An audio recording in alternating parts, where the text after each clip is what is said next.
Hello, magandang hapon.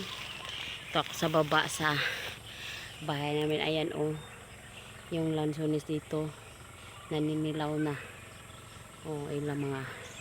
Ilang linggo na lang ma-harvest na to. Yan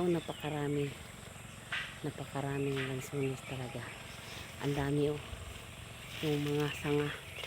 Meron talagang laman Ito talaga makain-kain na talaga yan. Ayan hinog na siya. Yan ang dami. Naninilaw na talaga. Yan, malapit lang yan. Ito. May bibenta na yan ng may-ari. Hindi naman to kasi sa amin. Yan. Lang ako dito sa puno na to. Ang daming bunga.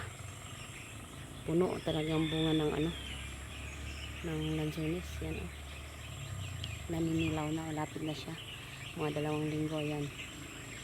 Makakakain na rin kami at namimigay naman yung may-ari ng lansones. Yan.